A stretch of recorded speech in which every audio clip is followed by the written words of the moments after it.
You say step 3 is establishing secret prisons. That's right. You establish secret prisons, and what I mean by that is unaccountable prisons where torture takes place. And often there will be a military tribunal system set in place. Lenin pioneered that. Mussolini developed the Confino system. Hitler again studied Mussolini and developed the People's Court.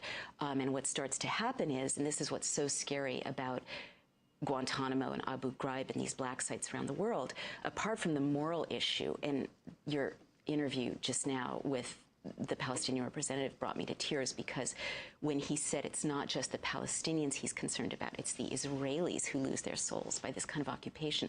It's not just the often innocent prisoners in Guantanamo and Abu Ghraib and these black sites around the world we should be concerned about. It's our own American souls that are at stake. But just for purely personal reasons, we should be afraid when the state starts to torture people that it sees as at the margins, or that citizens see at the margins. Brown people on an island in Guantanamo with Muslim names, whatever. That's what they did in Germany in 31, 32. Anarchists, communists, gypsies, Jews, whatever, homosexuals, whatever. You know, people didn't care because they were seen as at the margins. People knew about the torture cellars in Germany. But then what always happens, always, you can't name a society in which this doesn't happen, Amy, is that there's a blurring of the line.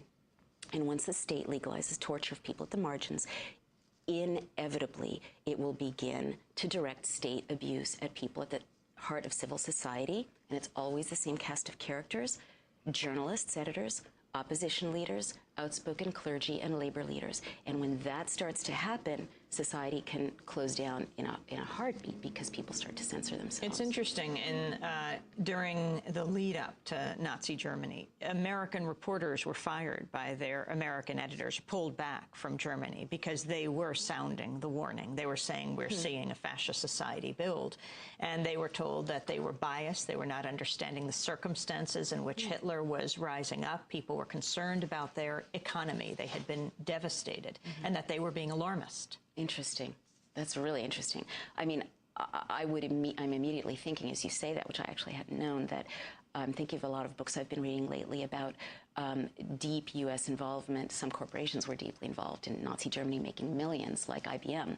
How did they round people up so quickly? You know, in Germany, when they were rounding up the Jews so fast, it's because IBM had developed this prototype of a punch card system, and they were secretly working with the Nazis. Prescott Bush, Bush's grandfather, was making millions in consolidation with Krupps, the Thyssen, and it's very interesting to me because in the Nuremberg trials, they went after these industrialists like Krupps. And so there was a moment at which the Nuremberg trial was about to identify supporters of these war crimes who were U.S. collaborators.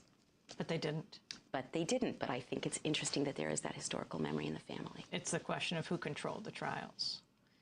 Right. It's the question of who controlled the trials and not wanting their own people to be involved. You talk in 4, developing a paramilitary force and surveilling ordinary citizens. Yeah, that's another big one.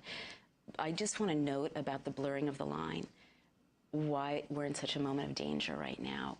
The president has said that he can say, Amy Goodman, you're an enemy combatant. Naomi Wolf, you're an enemy combatant. This guy behind the camera, you're an enemy combatant. Person walking down the street, enemy combatant. And it doesn't matter that we're innocent U.S. citizens. I mean, we could be Republicans, we could be evangelicals, doesn't matter. He can take us, and if he says it's true, that makes it true because it's a status offense, and he can put us in a 10 by 12-foot cell in a Navy brig in solitary confinement for 3 years, making it difficult for us to see our families, to contact an attorney, to get charges filed. They can't torture us yet, though I was chilled to learn that an advisor to the White House was reported in a British newspaper yesterday as not ruling out waterboarding against U.S. citizens. However, psychiatrists know that prolonged isolation makes sane people insane. That's what happened to Jose Padilla. So, you know, when I say everyone's got their moment at which they start to silence themselves, the day I read in the New York Times that someone I identify with has been named an enemy combatant and is sitting in a Navy brig in isolation, that's when I'm going to stop talking in a context like this, because that's when I will become too afraid. We're talking to Naomi Wolf. Her book is The End of America, a letter of warning to a young patriot. Number 6 in these 10 steps toward fascism. infiltrate citizen groups. 7, arbitrarily detain and release citizens. 8, target key individuals. Infiltrate citizens groups, the evidence. Well, the ACLU is suing many agents of the state for illegally infiltrating citizens groups. It's not a new thing in the United States. COINTELPRO did it quite a lot.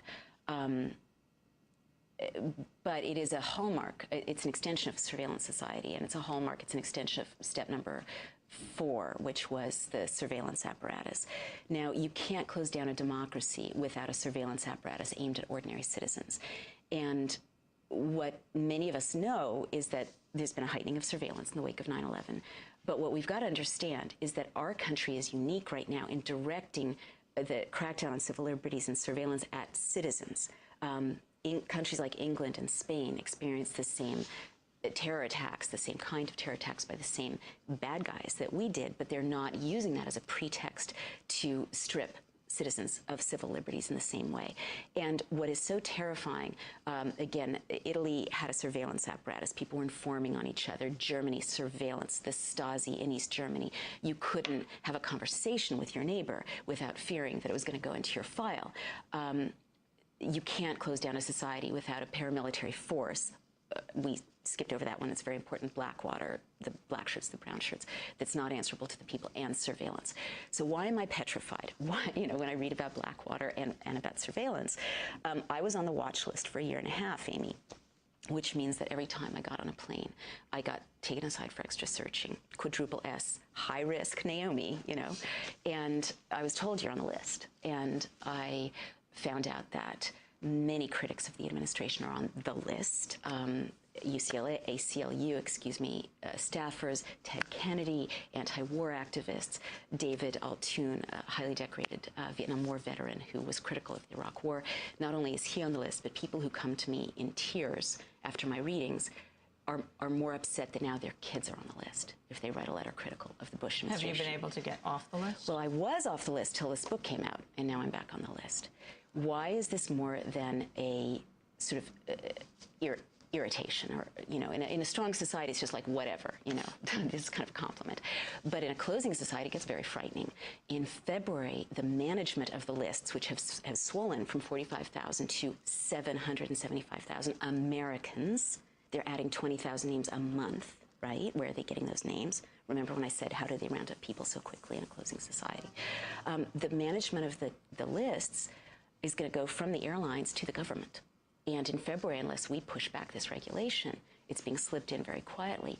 We are going to have to apply to the state to get an airline ticket to cross the border, which moves us from 1931 to about 1936. Number 9 and number 10 of your steps toward fascism.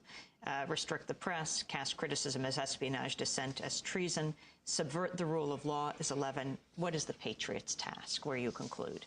Well, the Patriots' task is first to wake up. I mean, all around the world, democracy activists who are familiar with these same 10 steps are sort of waving their arms at us, going, no, recognize this. You don't make it easier for the president to declare martial law, as we just did with the 2007 Defense Authorization Act. You don't make it easier for the president to lock up political opponents in a cell or strip people of habeas corpus. No, you don't make it easier for the president to have a paramilitary force like Blackwater composed of hand-selected torturers and murderers from countries like Chile and Nigeria and El Salvador, where they're trained to torture their own civilians. You don't set them loose in Illinois and Southern California and North Carolina. No, bad idea.